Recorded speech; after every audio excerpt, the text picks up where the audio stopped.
Muri lotëve në Jeruzalem ishte ndalesa e parë e kryeministrit Edi Rama në ditën e tij të dytë të vizitës në Izrael.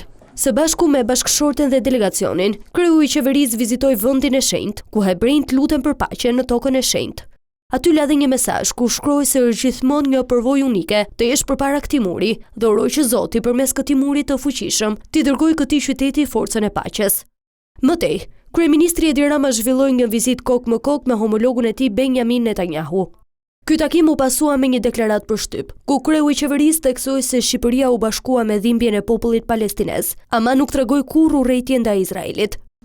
Edhe pse popullsia shqiptare me shumicë muslimane u bashkua me solidaritetin në mbar botën, me vuajtjen e popullit të thjesht palestinez gjatë luftës në Gaza, shqiptarët nuk u mblodhen në mitingje urrëtie kundër Izraelit, e as projektuan zemëratën e tyre për dhimbjen e tmerrshme të popullit palestinez, mbi numrin në rritje të vizitorëve hebrej në vendin tonë. Kjo përbën një kontrast shumë të theksuar me atë çka për fat të keq ka ndodhur në shumë pjesë të tjera të Evropës, ku antisemitizmi dhe njëherë u shndrua në një prani thellësisht razuese. Gjithashtu rikujtoi dhe tmerrin e sulmeve të 7 tetorit.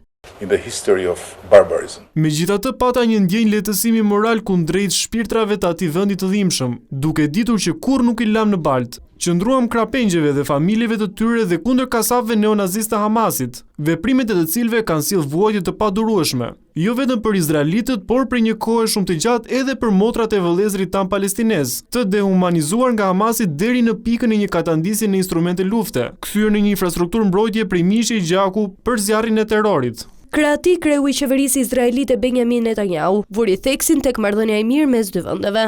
Ju qëndroni me kuraje kundër atyre që duan t'ju sprapsin. Ju qëndroni krah të vërtetës. Ju qëndruat krah Izraelit kur u sulmuam nga barbarët. Busulla juaj morale nuk u lëkund. Dhe kjo është diçka që ne e vlerësojmë thellësisht dhe që ju shënon si një udhëheqës të jashtëzakonshëm të popullit tuaj dhe mendoj për ato segmente njerëzimi që duan që e vërteta të mbrohet e të mbrohen vlerat morale që bashkëndajmë. Më pas, Rama do të pritet me ceremoni të posaçme shtetërore në kuvendin e Izraelit, të cilit do t'i drejtohet me një fjalim historik, sipas protokollit që Neseti i ka rezervuar një numër të kufizuar litërësh, përfshirë presidentit amerikan Donald Trump.